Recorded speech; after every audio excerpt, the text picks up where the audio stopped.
प्रिय श्रोताओं, आपका आपके अपने चैनल दिशा स्पिरिचुअल पर स्वागत है। जय माता दी दोस्तों, आज हम आपको दुर्गा सप्तशती के तृतीय अध्याय की पवित्र कथा सुनाने जा रहे हैं। तीसरा अध्याय माँ दुर्गा के महिषासुर मर्दिनी रूप का विस्तार से वर्णन करता है। महिषासुर एक असुर था जिसका जन्म महिष यानी भैंसा और एक स्त्री के योग से हुआ था। यह बचपन से ही अपार बलशाली और अहंकारी था। महिषासुर ने कठोर तपस्या की और भगवान ब्रह्मा जी को प्रसन्न कर लिया। ब्रह्मा जी ने उसे वरदान दिया कि उसे कोई देवता, मनुष्य या असुर नहीं मार सकेगा। इस वरदान के बाद महिषासुर का अत्याचार और भी बढ़ गया। उसने अपनी सेना के साथ स्वर्ग पर आक्रमण कर दिया, देवताओं को पराजित कर दिया। इंद्र और अन्य देवताओं को स्वर्ग छोड़कर जाना पड़ा। स्वर्ग पर अधिकार करने के बाद महिषासुर ने तीनों लोकों में आतंक फैलाना शुरू कर दिया। ऋषि मुनियों की तपस्या भंग करने लगा, निर्दोष प्राणियों पर अत्याचार करने लगा और पूरी सृष्टि में अधर्म को फैलाने लगा।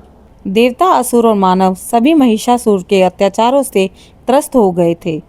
उसके अत्याचार से परेशान होकर सभी देवता भगवान विष्णु, महादेव और ब्रह्मा जी के पास पहुंचे। देवताओं ने महिषासुर के अत्याचार का वर्णन किया और त्रिदेवों से सहायता की याचना की। त्रिदेवों ने अपनी सामूहिक ऊर्जा से एक तेजोमयी शक्ति का निर्माण किया।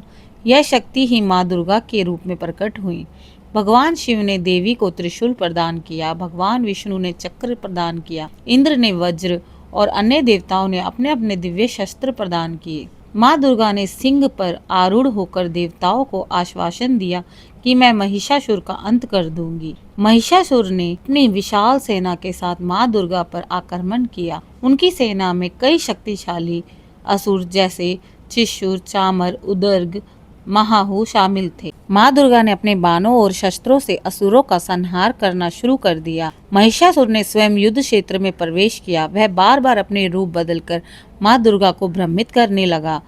कभी वह हाथी का रूप धारण करता तो कभी सिंह का रूप धारण करता और कभी मनुष्य का। माँ दुर्गा ने अपने अद्वितीय धैर्य और शक्ति से सभी रूपों को पहचान लिया और महिषासुर को पराजित किया। महिषासुर ने अपने वास्तविक रूप में सिंह का आरूढ़ होकर माँ दुर्गा से युद्ध किया।